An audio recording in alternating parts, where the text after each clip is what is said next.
So we have dactinomycin, doxorubicin, daunorubicin, bleomycin, mitomycin C, and mitoxantron.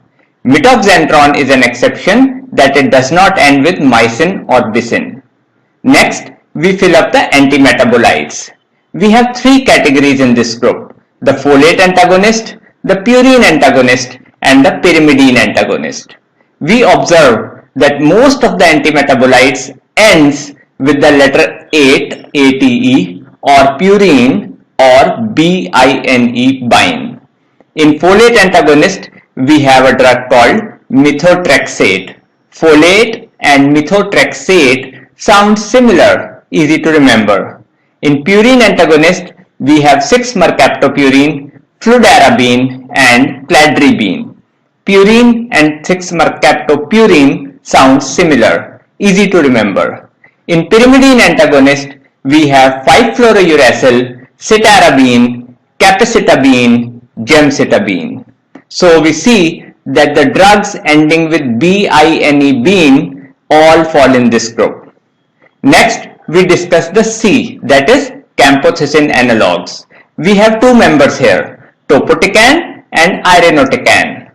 Thecin and tecan sound similar, easy to remember. Next, we will talk of two groups together, the taxanes and the vinca alkaloids. Both of these drugs have a similar mechanism of action, that is, both are microtubule inhibitors. In taxanes, we have paclitaxel and docetaxel. Again, taxanes and taxil sounds similar, easy to remember. In vinca alkaloids, we have vincristine, vinblastine, and vinorelbine. All the drugs starts with the letters VIN, and the class of drugs also starts with VIN, vinca alkaloids. Easy to remember. Next, we will talk of the first and the largest group, that is alkylating agents. In this group, we have meclorethamine, cyclophosphamide, ifosfamide, chlorambucil, mephalan, busulfan, carmustine, lomustine, decarbazine, temozolomide, cisplatin, oxaliplatin, and carboplatin.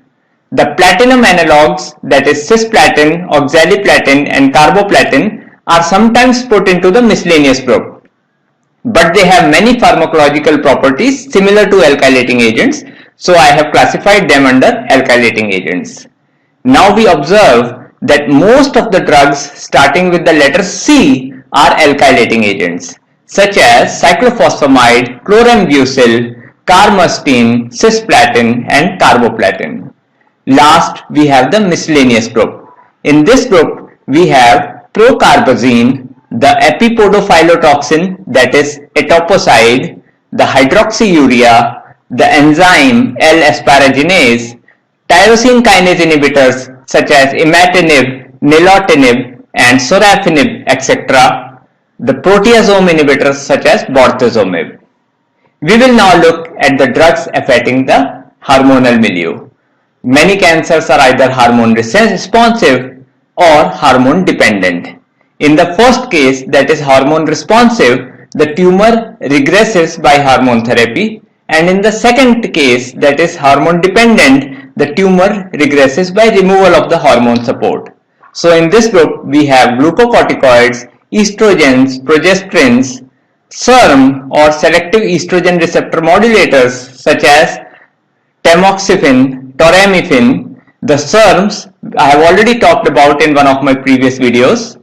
Then we have the SERDs or selective estrogen receptor downregulators such as fulvestrant, aromatase inhibitors such as letrozole, anastrozole, exemestanes, the anti-androgens such as flutamide, bicalutamide, the 5-alpha reductase inhibitors such as finasteride, dutasteride, and GnRH analogues such as nafarelin and triptorelin.